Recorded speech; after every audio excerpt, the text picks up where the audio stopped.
Welcome to Gab Sessions with Stephanie Marie, aka Gabbie. This is a space where we talk business, growth, and the messy middle of entrepreneurship, with a little real life mixed in.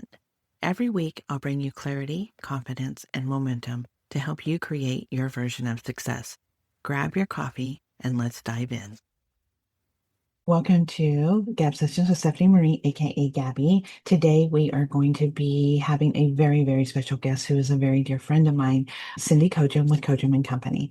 Cindy is an absolutely amazing coach, business and life coach, and she is going to share her journey with us and what she would tell her younger self if she had to do it all over again, where she's at in the journey, and how she can serve you. So let's get Cindy on here.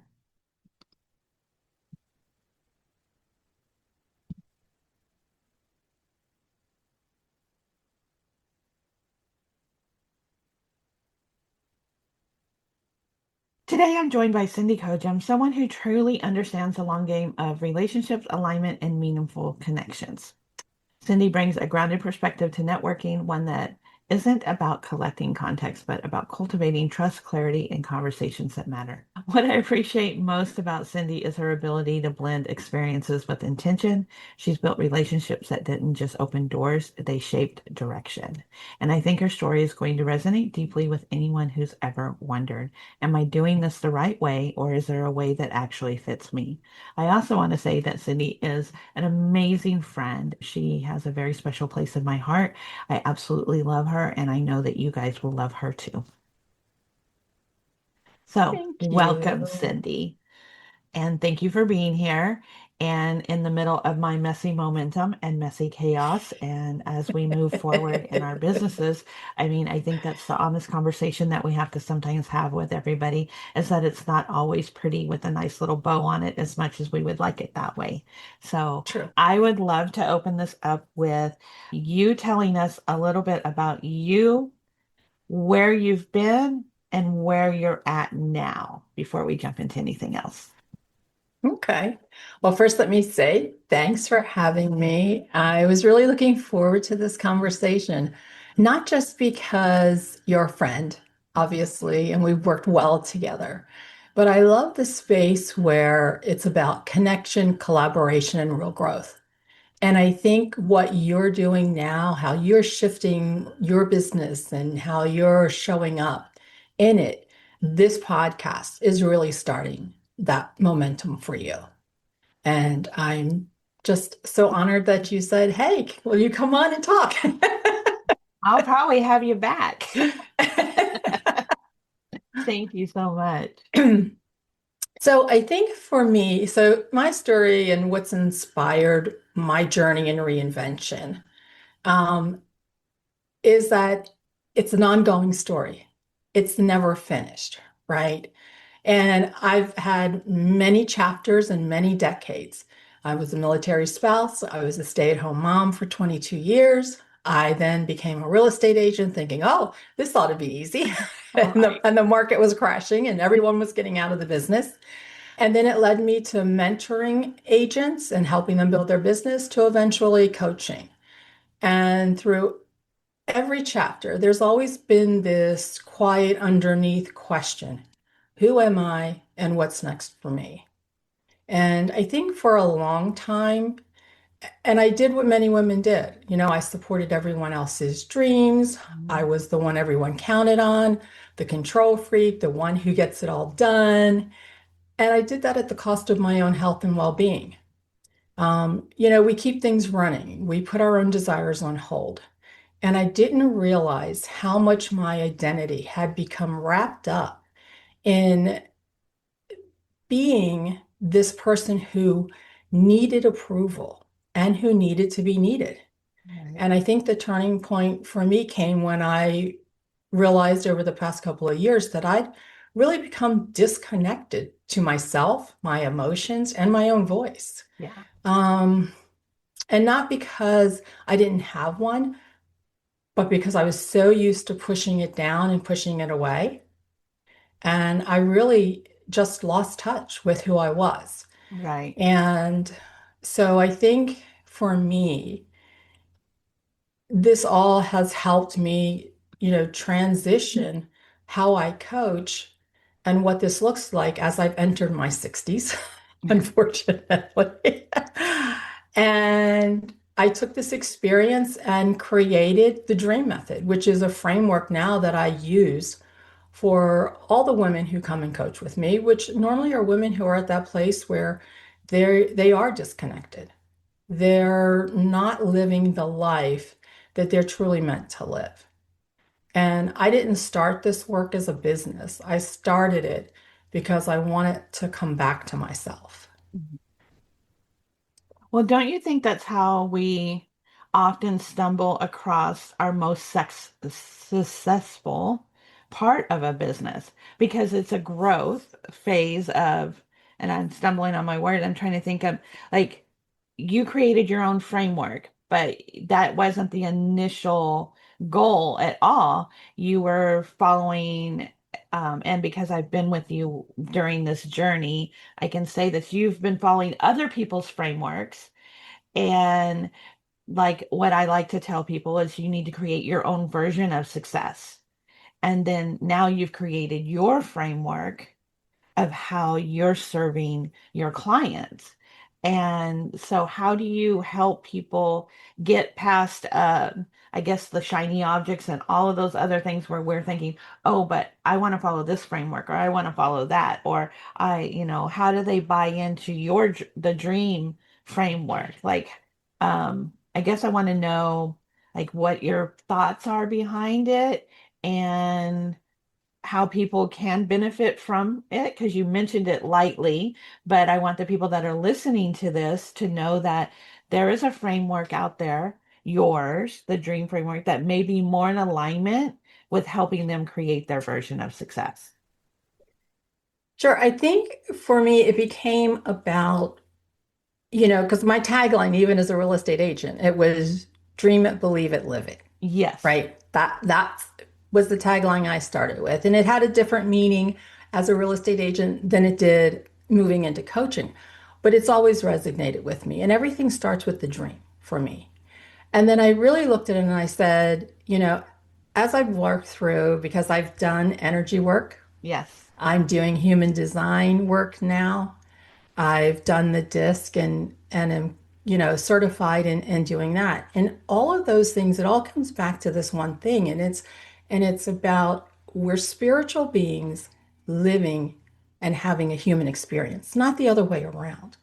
And but we've lost touch with our inner knowing. Right. And so for me, the noise of the external and losing yourself in what you want is really what created the acronym DREAM for me. And it is discovery, remembering, evolving, acting, and manifesting. I'd love it. And you can't go from evolving to manifesting. You got to work through it in the steps. And as I've gone through this myself, right? So we all we have to first go, oh, am I willing to sit in this space and understand that summer discovery is doing some shadow work, looking at some things that you go, don't really want to go there, There's a right? reason they call it shadow because it's a dark place. But it doesn't have to be. And I think that's the great thing about discovery. I think we think, just like the word failure, right? We've given failure so much energy and weight. And I think we do the same thing with shadow. And when we sit and we look at it and we say, just what am I going to take away from this? And it doesn't have to be heavy. I think we're told, right? We're all told, oh, shadow work, we got to get deep. There's this trauma, there's this, there's everything. I've had trauma. You know my story, Right. right? Right. I was abused as a child. But I look at this and go, but what am I taking from it? But that doesn't define who you are. It doesn't define who I am.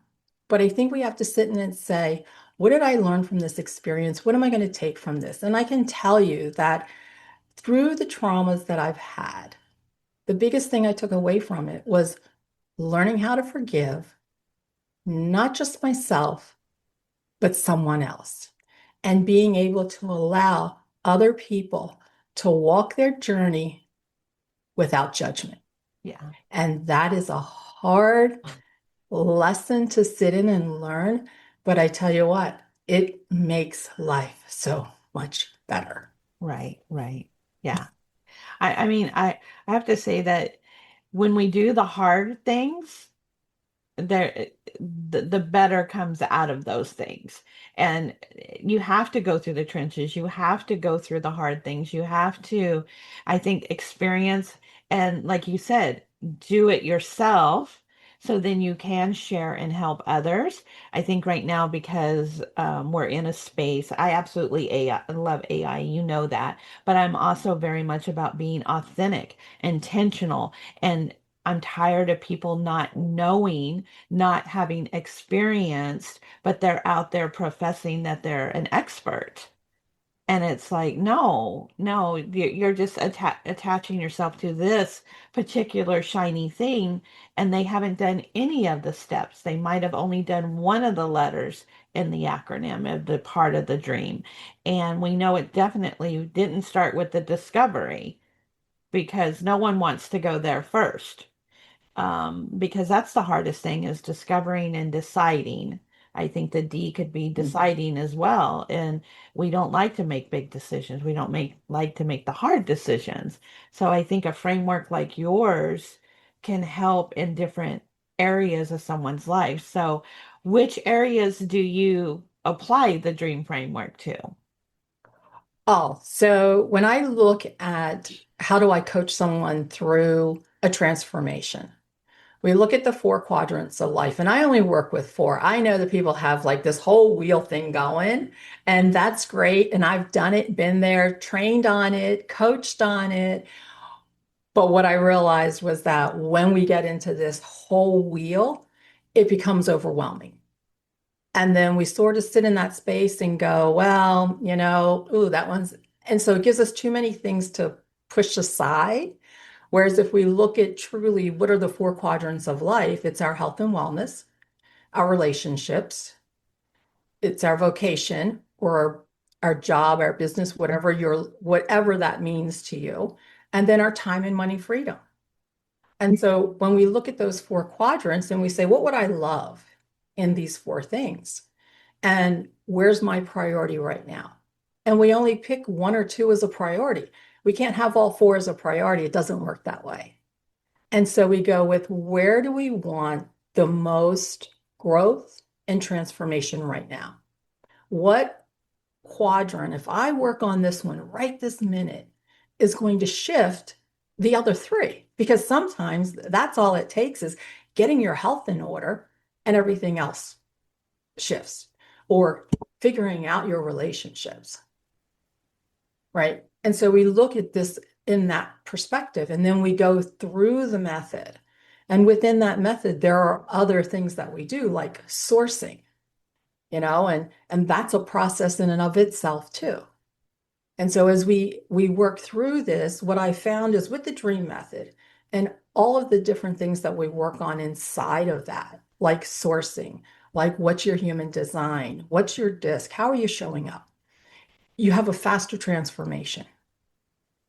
And that for me was what my clients were really looking for. It wasn't about a big transformation. It was how do I have a faster transformation that's going to shift and change my life where it is right now and move me to what I want 3 to 5 years from now. Right. And then how do I get that quicker? Right? Because just because it's 3 to 5 years doesn't mean it can't happen tomorrow. That's all the mindset. Right. Because we all want immediate gratification. Yes. I'm guilty of that. We So all do.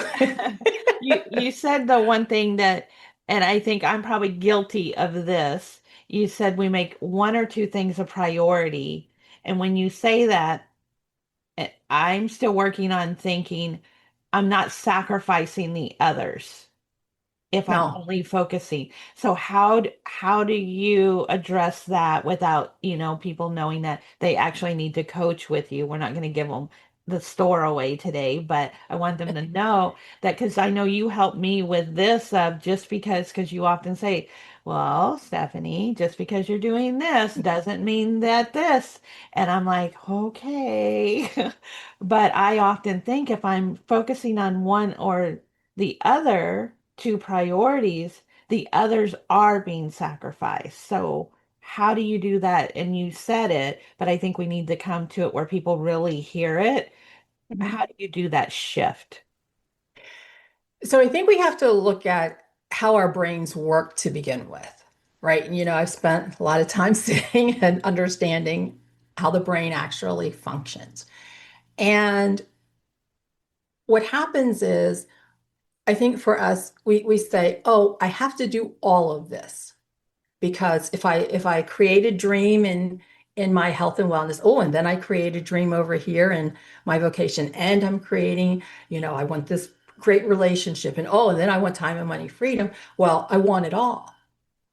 And I look at that and I look at and I ask women, and the biggest question is, which quadrant, after we've created the dream, which quadrant really needs your focus right now? And if you put your focus in, so for me, health and wellness, right? If I put my focus here and I do what I need to do here, those habits that I'm building, the behaviors I'm building, the things that I'm going to stop doing, that focus is there, all of a sudden I have more time, more energy, more focus for my vocation, for my relationships, to work in time and money freedom.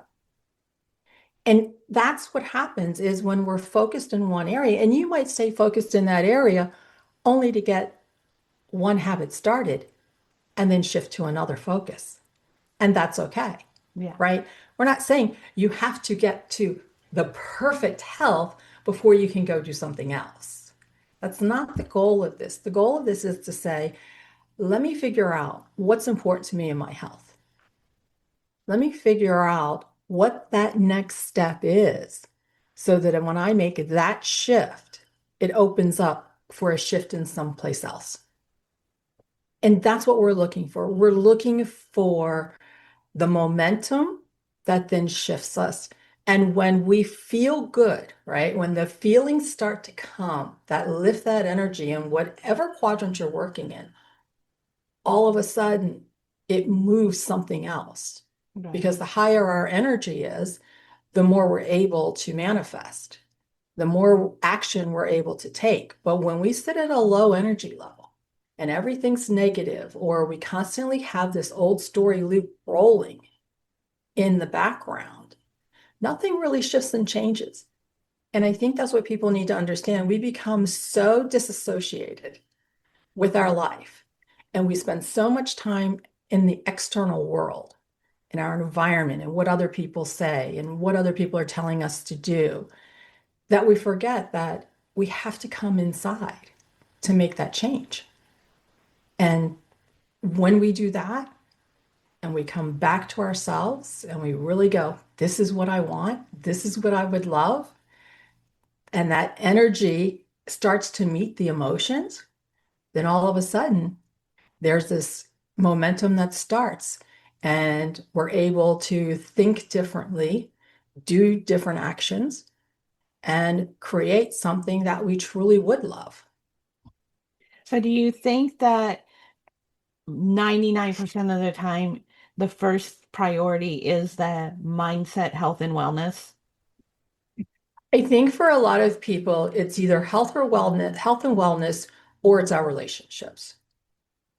And Okay. I say relationships because so many people are looking for happiness outside themselves. Yeah. And so you have to figure out, where is the most important relationship that you have? And what's the next relationship that you want, right? And for some of us, we're sitting in this whole space of, you're either currently in a relationship and it's not working, or you're looking for the love of your life, right? Right. But we have to define what love is and what is the relationship you really want. And normally what you're looking for in someone else is what you're looking for in yourself. Right. And so that becomes that work that has to happen within that quadrant most of the time.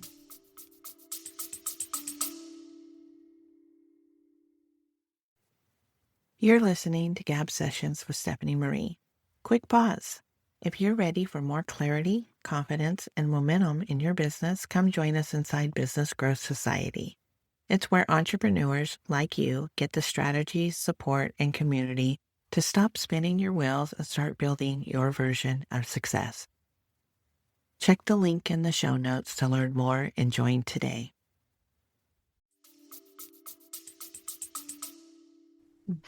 Yeah, because that goes back to that you have to like yourself. You have to be comfortable drinking coffee by yourself, eating alone, like being alone with yourself. And earlier in the episode, you mentioned like you lost who you were. And you know my story and about what it's been, what, 2015, 2014. Like I was going through that whole process, and I would even look at a plate and go, do I even like that? Or do I even like this? Do I even like to eat that? Do I even like that music?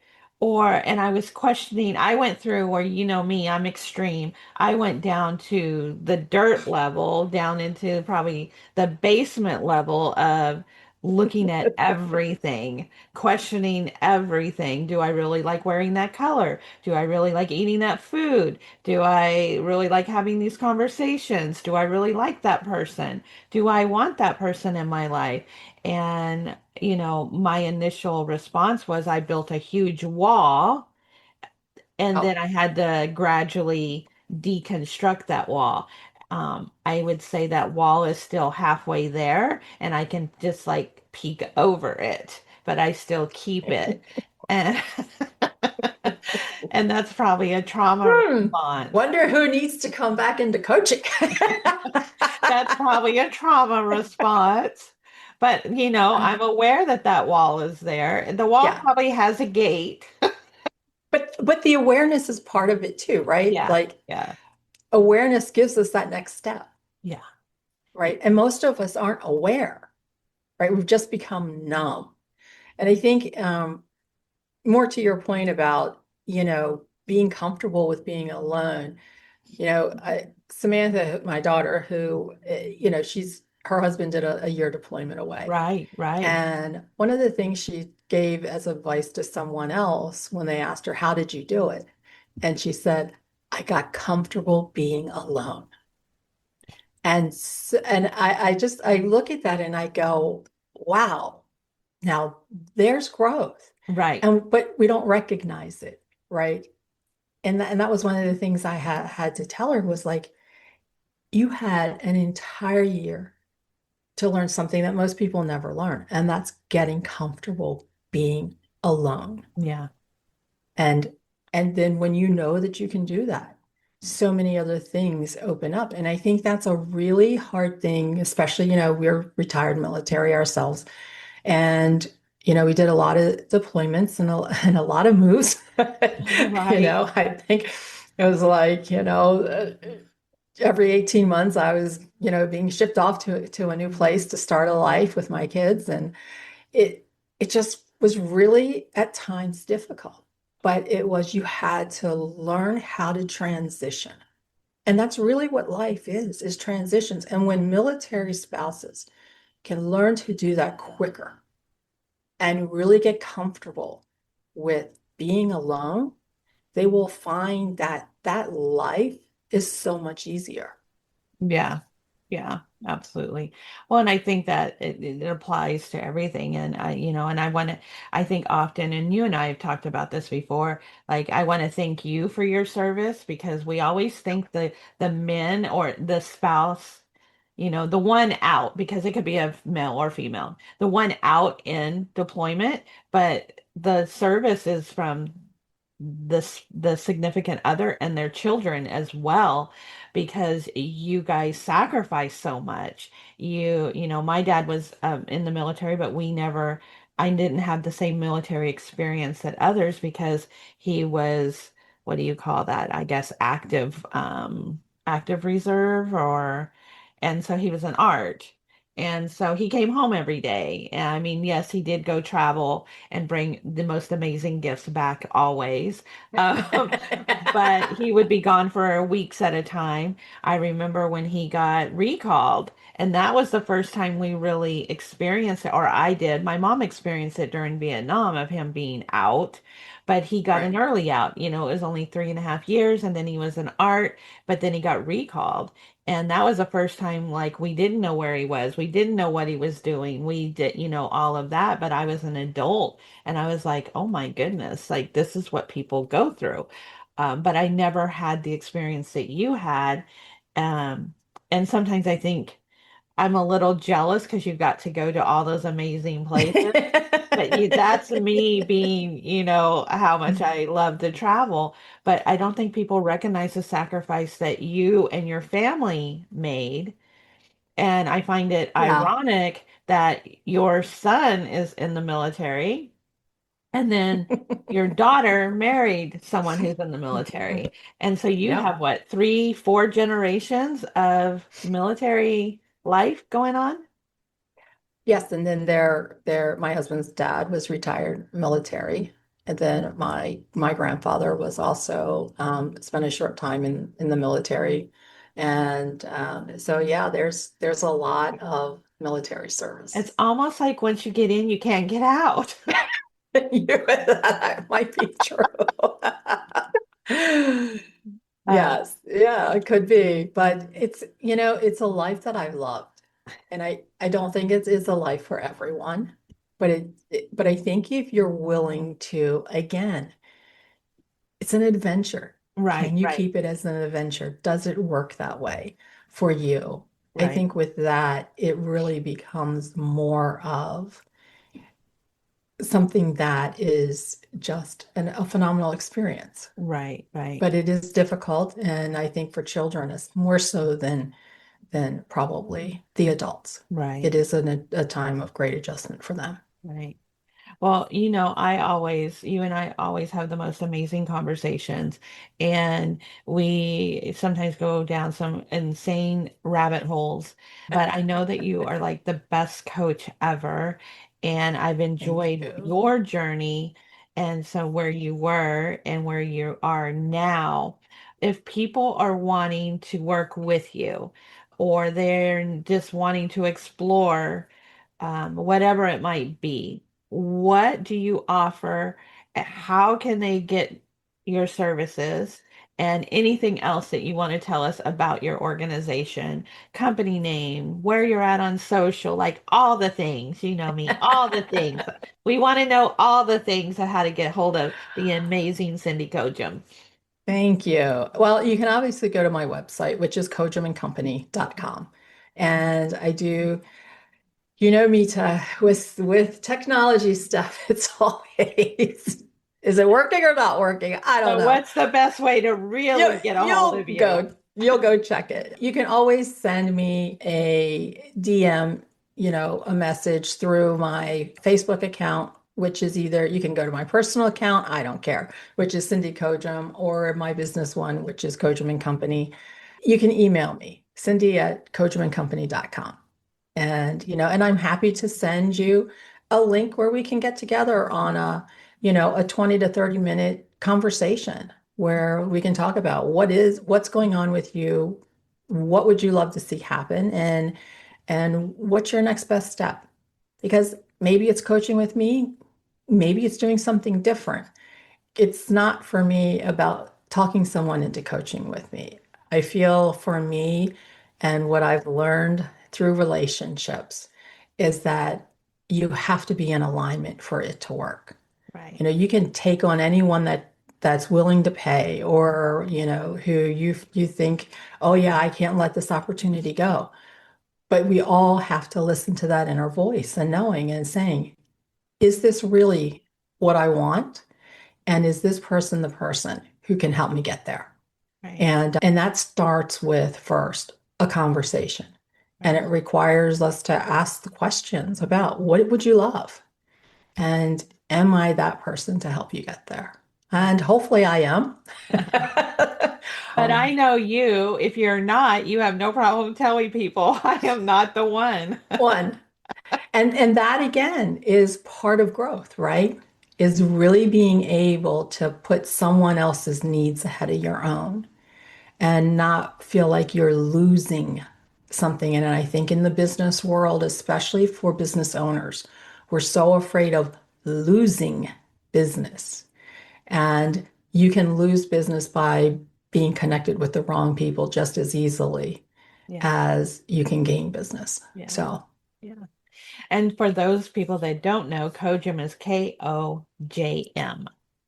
four And letters, four four. letters. Four difficult letters to put together, but four letters. Yes, four letters. And I'll have all the information in the show notes. Of course, if people want to reach out to me, I can definitely connect them with you. Is there anything else that oh, I have one other question before we wrap up. And I ask this to everybody because I'm very curious about it. What advice would you give your younger self?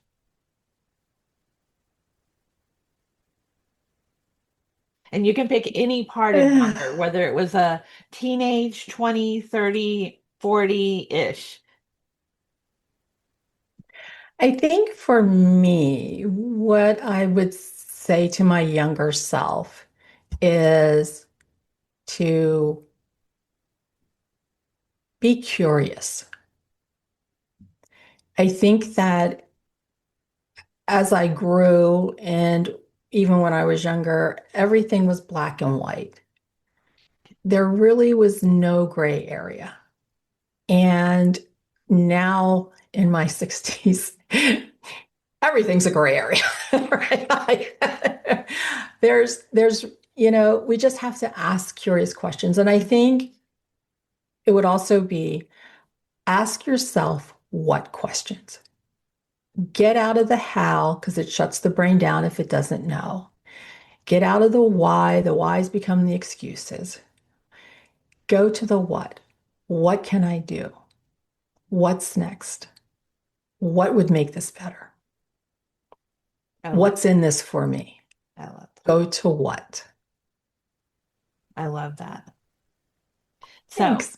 on a final note, what would you like to share with us or anything? Is there anything else? I almost hate to interrupt that because that was I love that. I love what. Now, people in Yeah. my life are going to be mad at you because I'll be like, what is that for? What? I'll be acting like a toddler. What? Instead of why? I don't know. I think that for me, I think that if there's any part of this that's tugged at your heart, or if there's just this quiet sense of, I know there's more for me, I want you to trust that because that's your spirit asking for attention. And if that means looking for support, exploring something different, then I really invite them to come to a vision to action clarity session and to see what is spirit saying to you and what would the next thing look like. There's that what question. What? What? What? I love that. Well, Cindy, Thank you so much. thank you so much for sharing your story, your perspective, your guidance, and your honesty. I really appreciate it. I appreciate our relationship more than you know. I think you know, but I still like to I tell do you. know. I do know, And dear. I want to thank everybody for listening, and all the details will be in the show notes. So, again, thank you, thank you, thank you. Thank you, honey. You're welcome. Thanks for listening to Gab Sessions with Stephanie Marie. If today's episode gave you clarity, confidence, or momentum, hit subscribe and share it with a friend who needs it too. Want to go deeper? You can join me inside Business Growth Society or email me at stephaniemarie@Gabbie and Company to see how we can work together. Remember, stop overthinking, start building, and create your version of success. I'll see you next time.